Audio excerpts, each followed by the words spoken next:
గత ఎన్నికల్లో మనం అత్యధిక మెజారిటీతో మనకి అధికారంలోకి వచ్చింది వైసీపీ. ఈసారి ఎవరికి రాబోతుందని మీరు అంటారు? ఎవరికి అత్యధికంగా వస్తుంది ఈసారి? మన వైసీపీకి ఎంత రావచ్చు? ఇక్కడ ఒకటే గుర్తుపెట్టుకోవాలి, బలమైనటువంటి రాజుని ఓడించడానికి గడ్డి పరకల కంటే ఇంకా హీనమైనటువంటి ఏదైనా మొక్క ఉన్నదంటే ఎక్కడ దానికి పేరు కూడా తెలియట్లే, గరికాకులు అనుకోండి, కలిసి వస్తే దాని అర్థం ఏంటి? సముద్రం రాజు ఎదుకోవడానికి సామంత్రాలు దాన్ని ఎత్తుకొచ్చుకోవాలి. కొండ అద్దమందు కొంచెమే ఉండదా, విశ్వదాభిరామ వినరవి అంతే.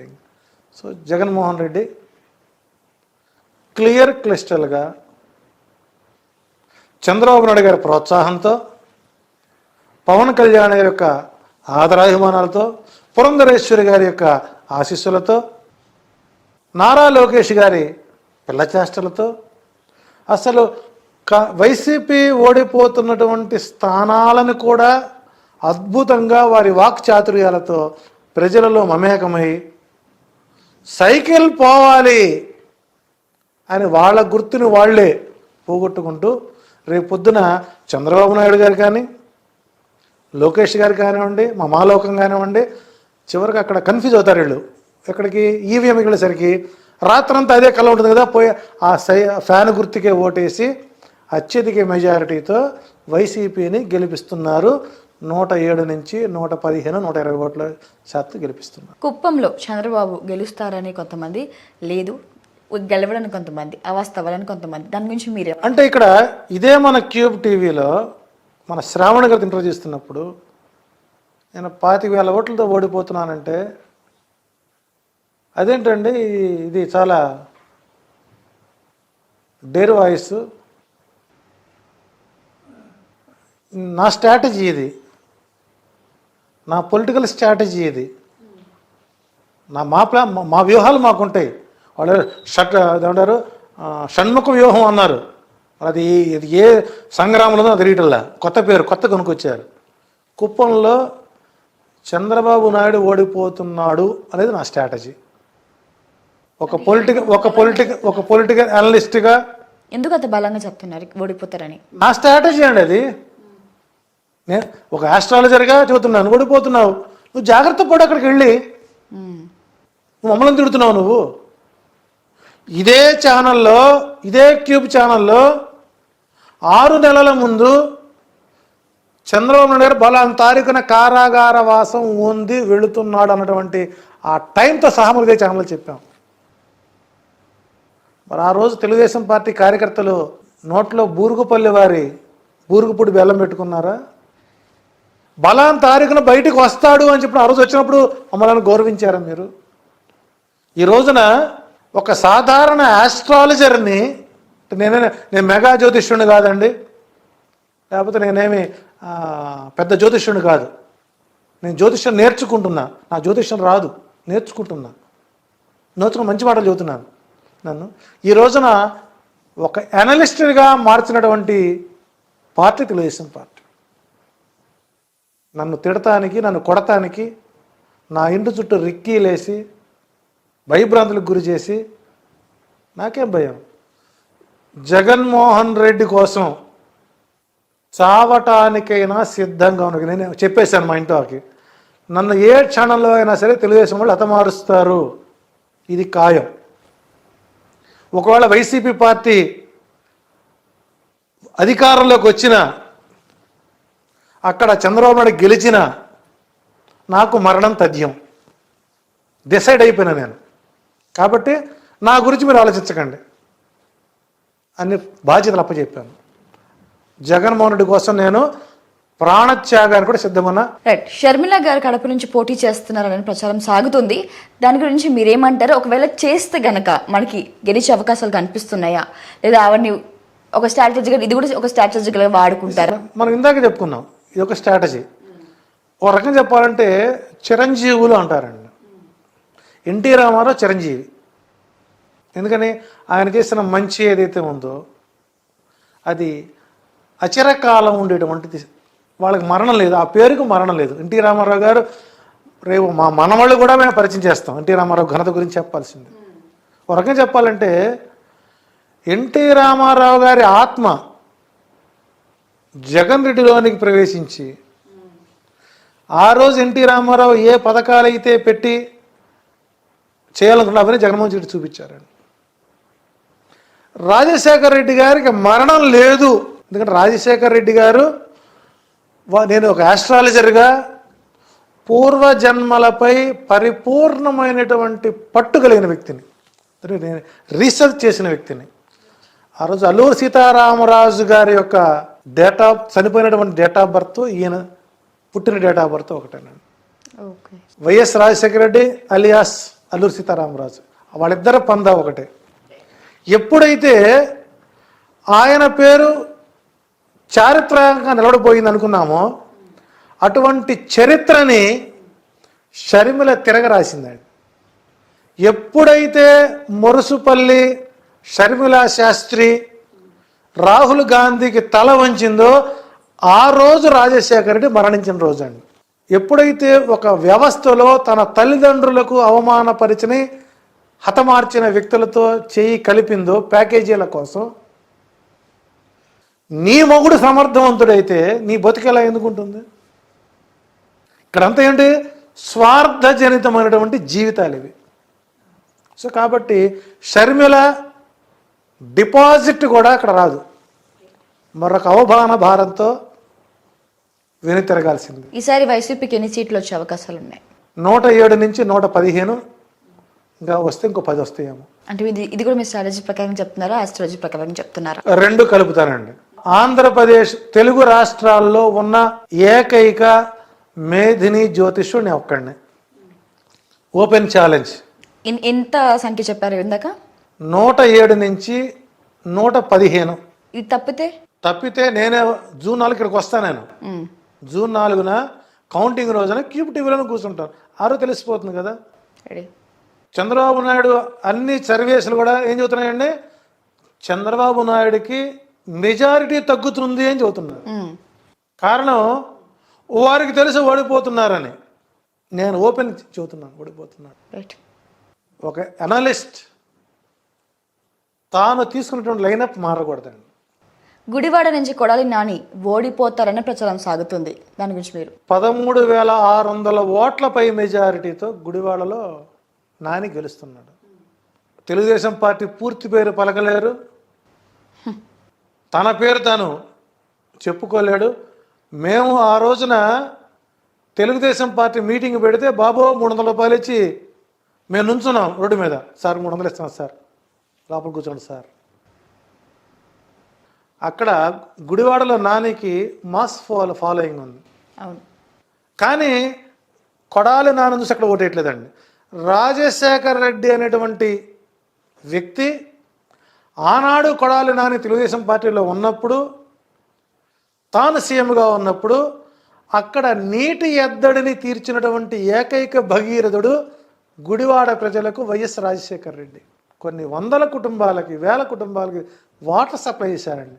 నీళ్ళు ఇచ్చిన వాడు ధర్మాత్ముడు అంటారు, దేవుడు అంటారు. అవును. ఈ రోజున గుడివాడలో నీటి ఎద్దడి లేకుండా పోయిందంటే దానికి కొడాలి నాని యొక్క ప్రోత్సాహం, రాజశేఖర రెడ్డి యొక్క సహకారం. Right sir. జాతకం ప్రకారంగా పవన్ కళ్యాణ్ గారి రాజకీయ భవిష్యత్తు ఎలా ఉండబోతుంది? అసలు పిఠాపురంలో ఆయన గెలుపుందా? గెలవడు, స్ట్రైట్ మాట. ఆయన కూటమిలో ఆయన తప్ప ముగ్గురు గెలుస్తారండి. ఎవరండి? పవన్ కళ్యాణ్ తప్ప ఒక ముగ్గురు గెలుస్తారు. అది వాళ్ళ సొంత ఇమేజ్తో. అందుకే బాబు మీరు రాకండి మేము చూసుకుంటామని చెప్పంటున్నారు. నిన్న దామచర్ల జనార్దనం ఒంగోలులో నారా లోకేష్ యూత్తో యువగళం పెట్టాడు. మళ్ళీ పబ్లిక్ పిల్లలు యువత ఎక్కడెక్కడ ఉందండి? ఓపెన్గా స్టేట్మెంట్ ఇచ్చారు. ఇప్పుడు సెలవులు వచ్చాయి, లేకపోతే హాల్ నిండేది. ఎవరు? దామచర్ల. అర్థం ఏంటి? అక్కడ ఎవరు లేరని. ఏదో ర్యాంప్ ఒక ఏదో ఉంచాడు, క్యాట్ వాక్. ఆ క్యాట్ వాక్ చేయడానికి కూడా అక్కడ పబ్లిక్ లేరు, ఈయన అందాన్ని చుట్టానికి కూడా. కాబట్టి పవన్ కళ్యాణ్ అనే వ్యక్తి రాజకీయ సమాధి అయిపోయింది. రేపొద్దున సినిమా రంగానికి కూడా ఆయన దూరంగా ఉండే అవకాశాలు బలకుంటాయి. చివరికి హరిలో రంగ హరి చెప్పు కూర్చోటమే. సో రాజకీయ భవిష్యత్తు అనేది తనకు తానుగానే ఒకటి గుర్తుపెట్టి మనం ఎవరూ చెప్పక్కర్లేదండి, మనం ఎవరు చెప్పక్కర్లేదు. చంద్రబాబు నాయుడు గారే పవన్ కళ్యాణ్కి రాజకీయ సమాధి చేస్తున్నాడు. ఆ వర్మ గారితోనే పవన్ కళ్యాణ్ని సమాధి చేయిస్తున్నాడు. పవన్ కళ్యాణ్ గెలిస్తే వర్మకి ఏముంటుంది అక్కడ? కాబట్టి వర్మ గారికి ఏం చెప్పాడు, నువ్వు పవన్ కళ్యాణ్ ఓడించుకొని రా, నీకు ఎమ్మెల్సీ ఇస్తా. దట్స్ ఇట్, అంతే. జగన్ గారు మరోసారి అధికారంలోకి వస్తే రాష్ట్రం ఎలా ఉండిపోతుంది? రైట్, మంచి ప్రశ్న. 2 సంవత్సరాల కరోనా సమయంలో కూడా ఆర్థిక ఇబ్బందులున్న సమర్థవంతంగా నడుపుకొచ్చాడు. ఏమన్నా ఒక చిన్న లాజిక్ చెప్తాను. అంత్యోదయ పథకం ఉంది కేంద్ర ప్రభుత్వం. దేనికోసం పెట్టింది? ప్రభుత్వం ద్వారా అందవలసినటువంటి పథకాలు ఏవైతే ఉన్నాయో దేశం చివరకు అందాలి. ఇక్కడ సంక్షేమము, స్వస్థత. ఫస్ట్ దారిద్ర్య దిగువ రేఖ నుంచి గ్రాఫ్ పెంచాలా? విజయవాడలో BRTC రోడ్లో గత 5 సంవత్సరాల క్రితం దరిదాపు ఆ రోడ్లో 5-6 వేల మంది పడుకునేవాళ్ళు అండి, యాచకులు. 5-6 వేల మంది పడుకోండి. ఈ రోజున మనం చూస్తే, గట్టిగా చూస్తే 10 మంది పడుకోవట్లేదు. వాళ్ళకి కూడా వసతులు ఏర్పాటు చేశాడు. కానీ ఇక్కడ బడుగు బలహీన వర్గాలని బలవంతపు వ్యక్తులుగా మార్చాడు. ఈ రోజున వాళ్ళు కూడా తల పైకెత్తుకొని రాజ్యాంగబద్ధ పదవుల్లో అగ్రవర్ణాల వారితో పోటీ పడే విధంగా తీసుకొచ్చాడు. బడుగు బలహీన వర్గాల పిల్లలు 3rd క్లాస్ నుంచి టెట్ క్లాసులు, చక్కటి ఇంగ్లీష్, IB చదువుతున్నారు. అగ్రవర్ణాల పిల్లల కంటే బడుగు బలహీన వర్గాల పిల్లలు భాష మాట్లాడుతూ ఐక్యరాజ్య సమితి దాకా పిల్లలు వెళ్ళారు అని అంటే అది అభివృద్ధి కాదు అని అంటారా? ఆడపిల్లలు స్కూల్కి హోందాగా వెళ్తున్నారు, ధైర్యంగా వెళుతున్నారు. వాళ్ళకి పూర్తి స్థాయిలో సంరక్షణ ఇచ్చాడు, మంచి ఆహారం ఇచ్చాడు. ఒక కుటుంబంలో ఒక ఎడ్యుకేటర్ తయారైతే ఆ కుటుంబం అభివృద్ధి కాదా? నేను ఒకటే అప్పీల్ చేస్తానండి. నేను అమిత్ షా మాట్లాడారు, తెలుగు భాష నశించిపోయింది తెలుగుదేశం. ముందు నువ్వు తెలుగు భాష నేర్చుకునిరా అంటే, తెలుగు భాష గురించి నీకు తెలియనప్పుడు ఎట్లా మాట్లాడతావు? మరి నువ్వు ఇంగ్లీష్ ఎందుకు మాట్లాడతావు? తెలుగు ఆంధ్రప్రదేశ్ తెలుగు మాట్లాడాలి కదా. అంటే ఇంగ్లీష్ ఎలా ఉండాలి? చంద్రబాబు నాయుడు ఇంగ్లీష్ మాదిరిగా ఉండాలి, లేకపోతే లోకేష్ గారు ఇంగ్లీష్ భాషలా ఉండాలి. I am going to bazaar, I see a పాము, బట్ అయితే కొట్టేవాడిన కానీ దుడ్డు కర్రా చేయమే నహి హై. ఇది ఇంగ్లీష్, రెపటెక్స్ ఇంగ్లీష్. ఈ రోజున ఆ చిన్న పిల్లలు ఇంగ్లీష్లో మాట్లాడుతుంటే వీళ్ళకి బాధగా ఉందండి, ఈ భాష నాకు రాకపోయినే. రైట్, మీరు ఇందాక అభివృద్ధి గురించి మాట్లాడారు కదా సార్. సో కొన్ని స్పీచెస్ నేను కూడా ఫాలో అవుతుంటాను కాబట్టి కొన్ని షార్ట్లో చూసాను నేను. హైపర్ ఆది ఒక వ్యాన్లో ఉండి అంటారు, అమ్మఒడి మీకు ఇచ్చాడు, మీ ఇళ్లలో మీ మొగుళ్ళకేమో అక్కడ మద్యపానం నిషేధం అని చెప్పి దాని మీద పెంచాడు, ఆయన మీ దగ్గర కింద నుంచి ఇస్తున్నాడు, పైనుంచి మీకు వేస్తున్నాడు అని ఒక షార్ట్ చూశాను. సో అభివృద్ధి, ఆయన అధికారంలోకి ఎంటర్ అవ్వగానే మద్యపానం నిషేధం అని అన్నాడు. ఇప్పటి వరకు అది అవ్వలేదు. ఇంకా చీప్ బ్రాండ్స్ పెట్టి మీ మొగుళ్ళని హతమారుస్తున్నాడు, ఇండైరెక్ట్గా ఆయన చంపుతున్నాడు అనేసి అంటారు. డైఫర్ అది అసలు ఇంతకీ వాడి బ్యాక్గ్రౌండ్ ఏంటి, వాడి క్యారెక్టర్ ఏంటి, వాడు ఏ స్టేజ్ నుంచి వచ్చాడు? రెండోది, ఒరే పిచ్చిముండ అక్కడక అమ్మ ఒడి పథకం పెట్టింది అది కేవలం ఆడవాళ్ళ అకౌంట్లోకి వెళ్తున్నటువంటి జ్ఞానం కూడా నీకు తెలియపోతే ఎట్లాగా? నేనే క్యాష్ వెళ్తల్లా. అవును, ఆడవాళ్ళ అకౌంట్లో డబ్బులు ఈ రోజులో ఏ ఆడమనిషి తన మొగుడికి ఇస్తుందండి? So rare. దాచుకుంటున్నారు. ఈ డైఫర్ ఆదికి కూడా అమ్మఒడి పథకం ఎందుకు పెట్టారో తెలుసుకునే జ్ఞానం లేనటువంటి ఒక పశువాడు. ఎందుకు పెట్టాడంటే, తల్లిదండ్రులు ఆర్థిక పరిస్థితిలో ఉంటే 500 రూపాయలు మగవాడికి, 200 రూపాయలు ఆడవాళ్ళకి, పిల్లలకి 100 రూపాయలకి కూలికి పనులకు వెళ్తుంటే ఓదార్పు యాత్రతో పాటు పాదయాత్ర చేసినప్పుడు చేలల్లో పిల్లలు, రే నీ దరిశిలో పాదయాత్రకు వచ్చినప్పుడారా తెలుసుకో, ముందు వచ్చినప్పుడు కూర్చోబెట్టి ఇంత చిన్న పిల్లలు ఎందుకు పనులు చేస్తున్నారంటే అప్పుడు క్యాలిక్యులేషన్ వేశారు. సో వీళ్ళు స్కూల్స్కి ఎప్పుడైతే దూరం అవుతున్నారో, ఎడ్యుకేషన్ దూరం అవుతున్నారో, అవును, ఈ కూలీ డబ్బులు ఏవైతే ఉన్నాయో అదే ప్రభుత్వం ఇస్తే వాళ్ళు సంపాదించేది వాళ్ళకు ఒక ఆసరాగా వస్తుందనే ఉద్దేశంతో పెట్టిన పథకం. పిచ్చిముండా కూడా తెలియకపోతే ఎట్లా? ముందు నువ్వు తెలుసుకో, మీ ఊళ్ళో తిరుగు. నీకు ఈ రోజు కారు వచ్చింది, ఈ రోజు నీకు వచ్చింది. అంతకుముందు నీ బతికేంటి? దర్శిలో, నీ ప్రకాశం జిల్లాలో నీది నాది ఒకే ఊరు. వాడు ఏదో ప్రాసల కోసం వాడతారు. ఎదుటి వాడిని క్రిటిసైజ్ చేసి రోత కామెడీ ఇచ్చి రోత మనుషులుగా మారేటువంటి ఈ పనికి మాలినోడి మాటలు కూడా మనం నమ్మాల్సిన అవసరం లేదండి. వాడికి ఏం తెలుసండి? నీ ఇంట్లో నీ చెల్లో, నీ అక్కో ఈ రోజున ఒక ప్రభుత్వ స్కూల్ చదువుతుంటే, ఒకప్పుడు ఆడపిల్ల స్కూల్కి వెళితే ఈ జాకెట్ల మీద కుట్లు కుట్టించుకొని తన శరీర అవయవాలను దాచుకొని భయంగా వెళ్ళేవాళ్ళు. ఈ రోజున జగన్ అనేటువంటి వ్యక్తి వచ్చిన తర్వాత విద్యా కాను కింద శరీరం ఏ అవయవాలు కనపడకుండా వస్త్ర ఆచ్ఛాదన ఇచ్చి మంచి భోజనం పెట్టి, ఒకప్పుడు ఆడపిల్ల మూత్రానికి పోవడం ఎంత బాధపడేదంటే చెట్ల కోసం చాటుకు వెళ్ళేవాళ్ళు. ఈరోజు సగర్వంగా వాళ్ళ ఇంట్లో వాళ్ళు పోతున్నట్టు పోతున్నారు. అది నీ కంటికి కనపడేదా డైఫర్? అది నువ్వు మాట్లాడతావా? నువ్వెంత, నీ బతుకెంత?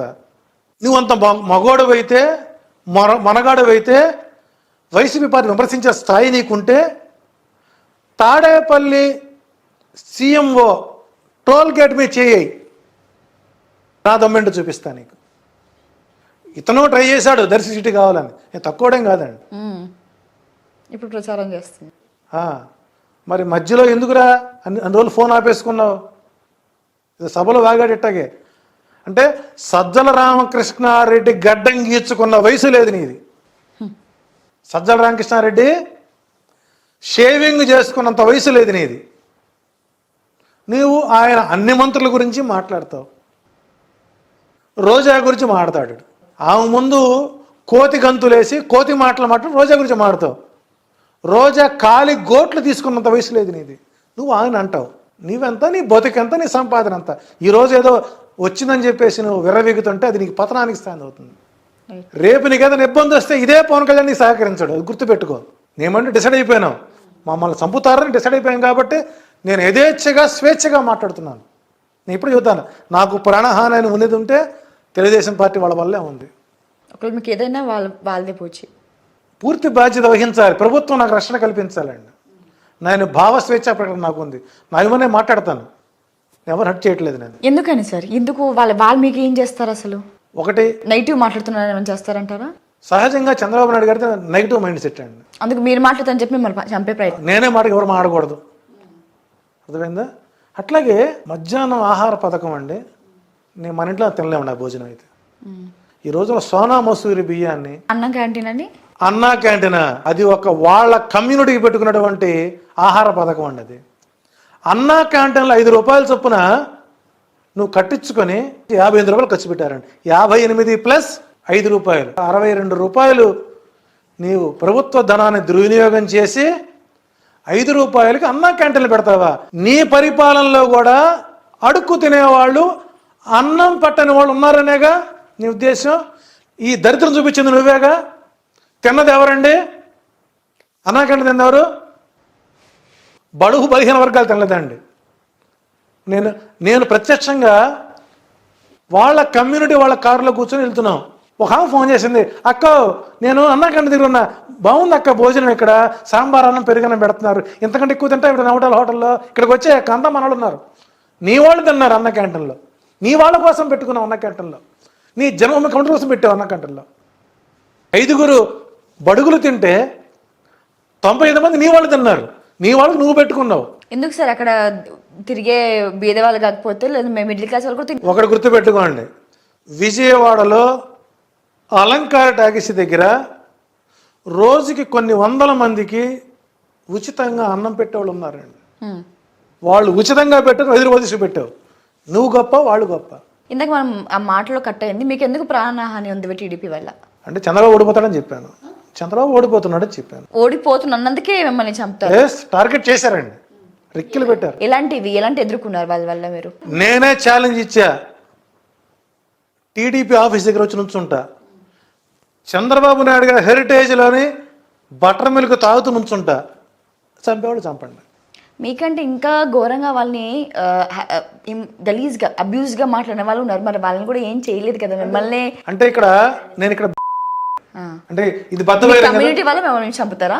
ఇద్దరు వ్యక్తులు మాత్రమే బాహాటకంగా ప్రచారం చేస్తున్నాం. ఒకటి Jwalapuram Srikanth, endowments advisor, then నేను. ఇద్దరమే మా ఇద్దరం ఎదుర్కొంటాం, సమయం ఎదుర్కొంటున్నాం. ఇద్దరు ఎప్పుడైనా ఎదుర్కొన్నారా? 2004 సంవత్సరంలో వైఎస్ రాజశేఖర రెడ్డి గారు గెలుస్తున్నారు అన్నప్పుడు మలక్పేటలో నా ఆఫీసు ధ్వంసం చేసిన వాళ్ళు టీడీపీ కార్యకర్తలు కాదా? మీకు ప్రూఫ్ ఉందా? పబ్లిక్ డొమైన్లో ఉన్నాయండి, మీడియా కవరేజ్ చేసింది. వాళ్ళే చేశారని ప్రూఫ్ ఉందా? జెండాలు కట్టుకొస్తే ఎవరనుకోవాలి? ఏ జెండా? టీడీపీ జెండాలు వేసుకుని వచ్చారా? 2009లో బొటాబటి మీద 155 సీట్లతో మరలా తిరిగి రాజశేఖర రెడ్డి గెలుస్తున్నారు అన్నప్పుడు కారు అద్దాలు పగలు కొట్టారు టోల్గేట్ దగ్గర, అప్పటికి నందిగామ దగ్గర. వాళ్ళే. కానీ ఆ రోజున భయపడలేదు, నా ఇమేజ్ పెంచారు. 2014లో టీడీపీ గెలుస్తుంది అని చెప్పాను. ఇప్పుడు కొంతమంది వైసీపీ అధికారులు వాళ్ళు కొట్టారు. 2019లో తిరిగి మళ్ళీ అధికారంలోకి వైసీపీ వస్తున్నాం, ఆ రోజున ఇబ్బంది పెట్టారు. టీడీపీ వాళ్ళు 24లో వస్తుందనని ఇబ్బంది పెడతారు. ఇది ఈసారి నేను వాళ్ళకి దొరకకుండా కారులోనే తింటున్నాం, కారులోనే పడుకుంటున్నాం, కారులో చాప దిండు దిప్పటి బకెట్ పెట్టుకున్నాం, ఒక కెమెరా పెట్టుకున్నాను, నా వాయిస్ని ఇస్తున్నాను. రైట్. వైసీపీ వాళ్ళు కొట్టారని ఇందాక అన్నారు, మరి మళ్ళీ ఇప్పుడు మీరు వైసీపీకి సపోర్ట్ చేస్తున్నారు? ఎవరికి నొప్పి వస్తే వాళ్ళు కూడా సహజం అండి. అది ఈ రోజున నాకు అవకాశం వచ్చింది అంటే నేను అన్ని పార్టీ అతీతుడిగా ఉంటాను. నేను ఇప్పుడు నేను చెబుతున్నప్పుడు అయ్యా నీకు ఇబ్బందికరంగా ఉందని మంచి మాట చెప్పినప్పుడు నువ్వు దాన్ని మార్చుకోకపోతే నీ తప్పు. అక్కడ స్పీడ్ లైన్ ఉంటుంది, అవును, 80 కిలోమీటర్ స్పీడ్తో వెళ్ళమంటారు, 120 పోతే అక్కడ ఇబ్బందికరమైన ఇండికేషన్ ఇచ్చారు నీకు, దాన్ని మీరు ఎందుకు పాజిటివ్గా తీసుకోవటం లేదు అంటే మీకు వ్యతిరేకంగా మాట్లాడితే వాళ్ళని హతమారుస్తూ ఉంటారు. ఇది నీ పార్టీ యొక్క లైనప్. రైట్. సో కాబట్టి ఏదైనా చేయని సిద్ధం, జగన్ సిద్ధం, నేను సిద్ధం దేనికైనా సరే. సో కాబట్టి ఇక్కడ డైఫర్ ఆది గురించి మనం చాలా తక్కువ మాట్లాడుకుంటున్నాం, చాలా ఎక్కువ మాట్లాడుకున్నాం ఆయన గురించి. ఎందుకంటే అతన్ని పెద్దవాడిని చేయకూడదు మనం. వాడేవాడండి ఎదుటి వాడి పర్సనాలిటీ మీద రొచ్చు జోకులేసుకున్నాడు కూడా వాడు రైటరు, వాడు ఒక యాక్టర్. అది మన దౌర్భాగ్యం. జనాలు ఎంటర్టైన్మెంట్ చేస్తున్నారు కాబట్టి ఆయన ఎంటర్టైన్ అవుతున్నాడు. వాడి మాట్లాడిన వీళ్ళంతా నీతిగా ఆలోచించాలి. అలాంటి వాళ్ళని సభ్య సమాజం ప్రోత్సహించకూడదండి. కాబట్టి డైఫర్ ఆది మాటలు నా దృష్టిలో వరకు చెప్పాలంటే ఆడ గజ్జి కుక్క అని చెబుతాను నేను, పిచ్చి కుక్క. సార్ ఇంకా చివరిగా రోజా గారి గెలిపోవటం గురించి చెప్పండి. సో రోజా గారు ఒక 1 week back half an hour మీట్లో ఒక నిమిషం చెప్పుకొచ్చిన గ్రహ ఫలితాలు గోచర ఫలితాలు వ్యతిరేకంగా ఉన్నప్పుడు దైవ బలం సహకరిస్తుంది. సో ఇక్కడ అకాల్డెడ్ సైన్స్ పూర్తి స్థాయిలో సహకరిస్తుంది. సో వ్యతిరేకత అనేటువంటిది వ్యతిరేకం ఉన్నదన్నాడు పోలింగ్ బూత్లో ఓటేయడు, ఆడు ఓట్లు లేనివాడే మాట్లాడతాడు అక్కడ. సో కాబట్టి ఇక్కడ రోజా గతం కంటే మెరుగైనటువంటి ఓటు శాతంతో అంటే లాస్ట్ రౌండ్లో గెలిచే అవకాశాలు ఉన్నాయి, ఇబ్బంది ఏం లేదు. అంబటరాంబాబు గారు వారం క్రితం ఒక ఛానల్కి ఇస్తూ అతను ఓడిపోతున్నాడని చెప్పాను. మా పవన్ కళ్యాణ్ పుణ్యం అని అంబటరాంబాబుని కూడా గెలుపుకు అవకాశాలు దగ్గర తీసుకొచ్చాడు. సో ఆయన దాన్ని రికవరీ అవుతున్నారు. ఓవరాల్గా ఆంధ్రప్రదేశ్లో చంద్రబాబు నాయుడు, పవన్ కళ్యాణ్, లోకేష్, బాలయ్య బాబు, పురంధరేశ్వర్ గారు ప్లస్ మోడీ, అమిత్ షా గారు ఈ షడ్గ్రహ కూటమి 6 గ్రహాలు కలిసి మాపై పూర్తిగా ఆశీర్వచనం ఇచ్చి జగన్మోహన్ రెడ్డిని గెలిపించే ప్రయత్నం ఈ కూటమి చేస్తుంది. కాబట్టి వారు చక్కగా ఉండాలి, వారు ఈ 15 రోజులు హ్యాపీగా ఉండాలి, వైసీపీని గెలిపించాలని నేను భగవంతుని ప్రార్థిస్తున్నాను. Thank you sir, thank you so much.